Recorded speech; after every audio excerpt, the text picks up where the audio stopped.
napunta sa project kasi nga ghost project, mga magulang at mga malat.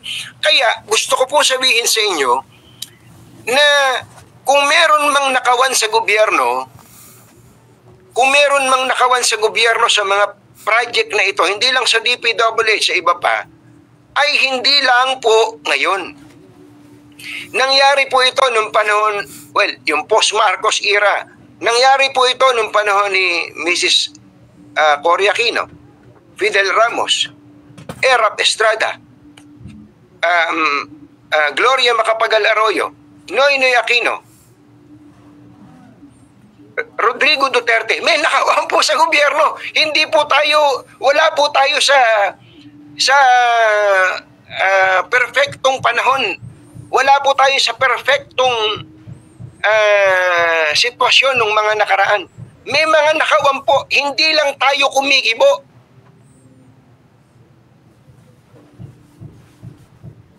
Opo. Kaya wag nating isipin na parang nasa kaluwalhatian tayo ng mga nakaraan. Hindi po totoo yun. Ngayon, malala. Yun po yung sinasabi natin. Hindi po ba? Malala. Sobrang lala lang po ngayon. Parang naging institutionalized ang nakawan ngayon. Pero yung sabi nga ng Pangulo, dapat magalit tayo. And in fairness to the President, nung pong nagsalita siya nung sona niya, nung sinabi niyang, mahiya naman kayo. Mahiya naman kayo. Yung po nagsimula ang lahat.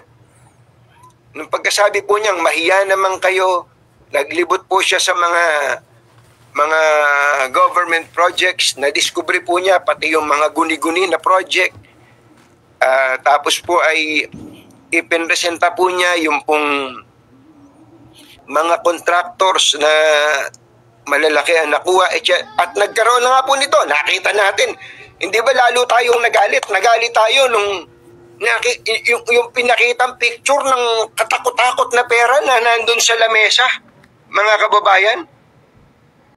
So, nakita niyo po yung sequence of events. Tandaan po ninyo, nung panahon ni dating Pangulong Rodrigo Duterte, may mga pinangalanan siyang mga tao. Tungkol po dito sa, sabi niya, corruption. Pero meron ba siyang naipakulong na corrupt noon, nung panahon niya? Pangulong Duterte, meron ba kayo naalalang ipinakulong niya na corrupt? Hindi ako, baka naman nalimutan ko lang. Meron ba? Wala. Pero in fairness dito sa presidente na to, si Pangulong Bongbong Marcos, magalit na kayo sa akin o magalit, kung hindi niya kinumpronta to, hindi tayo ganito kagising sa katotohanan. Hindi po ba, mga kababayan? Kung hindi ginawa ni Pangulong Bongbong Marcos tong mga pinagagagawa niya na to, hindi sana tayo mulat na mulat ngayon, galit na galit ngayon, na meron palang ganitong klase ng sistema. Ano po? Mga magulang at mga mahal na taga-subaybay.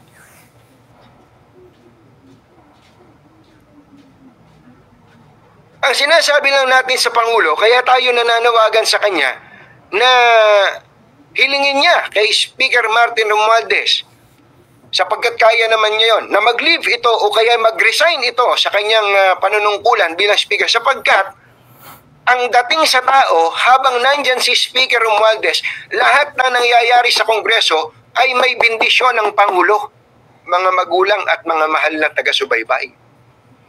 Yun po yung sinasabi natin. And finally, dahil po sa kakulitan natin, sapagkat ang sabi mismo ng Pangulo, magalit kayo. We need to be angry. All of us should be angry. Sabi po ng Pangulo, magalit tayo. Ayun. Ngayong araw na to ay may balita po tayo, mga magulang at mga mahal na taga-subaybay, na it's either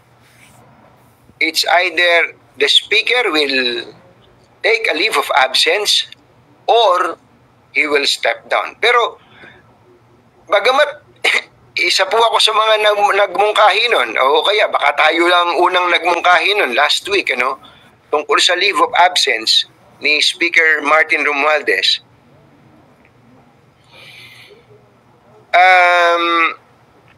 Naisip ko lang, meron ba talaga sa rules ng House yung tinatawag na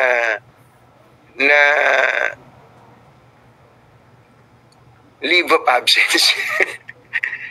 Di ba, kapag ka nag-leave yung head of agency, normally ang pumapalit doon, yung pong number 2, yung number 2. Eh ngayon, sino ba ang number 2 sa House? Si JJ Romualdez, JJ Suarez, lalang ko po. Pero ang balita po natin, dambuhalang balita, ay mukhang ang napupusuan para po maging caretaker ng House of Representatives ay ang Ilocano na si Congressman Bogie D. ng Isabela, mga magulang at mga mahal na taga-subaybay. Pero ang tanong ko, magiging masaya kaya ang tao sa leave of absence? At saka kung papalit, halimbawa, si Bogie D nga, Congressman Bogie D ang papalit. Ano ba magagawa niya? Kaya ba niyang mag-institute ng reform sa House of Representatives kung siya acting speaker lamang o caretaker lamang? Binabawi ko na yung aking proposal. Binabawi ko na yung proposal ko. Ang proposal ko na, Kuya Jem Senyarosa, ay ganito. Ay, nanonood pala sa atin si Kuya Jem Senyarosa. Ang akin pong proposal na, Mr. Speaker, ay mag-resign na po kayo bilang Speaker of the House. At magbotohan ang liderato ang mga miyembro ng Kongreso kung sino ang gagawing leader. Pero hindi naman yung Kiko Barsaga. Medyo kinakabahan ako doon sa bata na yun kung ano-ano pinagsasasabi, mga magulang at mga mahal na taga-subaybay. But anyway, maganda siguro na pagka po may bagong Speaker of the House, magpalitan din ng leadership. Ang ibig sabihin po natin ng leadership, mga magulang at mga mahal na taga-subaybay, yung pong management committee, kumbaga po sa kumpanya. Tanggal yung speaker, dapat tanggal din yung mga deputy speaker. At palibhasa naman ay pinagkakatiwalaan ng Pangulo at baka naman pwede ng ilambing ng Pangulo ang kanyang anak na si Sandro bilang majority leader, pwede naman siyang manatiling majority leader. Pero there should be a total overhaul of the leadership of the House of Representatives. Overhaul meaning from top to the leadership, doon po hanggang sa management. Palitan po, magpalitan po, mga magulang. At kung gusto ninyo na magbago ang tingin ng ating mga kababayan, sapagkat sa ngayon po, kung pwede lang siguro na huwag gumamit ng numerong 8 ang mga congressman natin sa kanila pong mga plake, gagawin nila. Sapagkat alam nila na suklam ang ating mga kababayan kapag nalaman na ikaw ay congressman, pag nalaman na ikaw ay contractor, pag nalaman na ikaw ay taga-DPWH, pag nalaman na ikaw ay senador.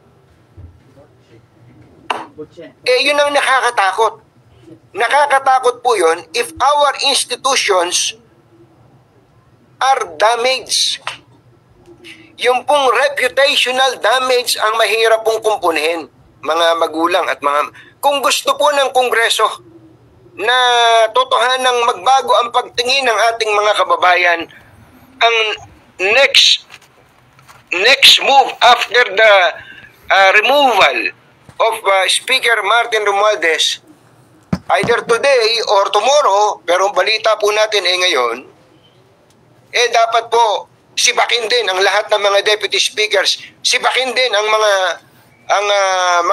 iba pang mga leader sa majority o minority, at kung talagang kailangang si Sandro ang maging point person ng Pangulo dyan, edi mamalagi siyang majority floor leader bilang respeto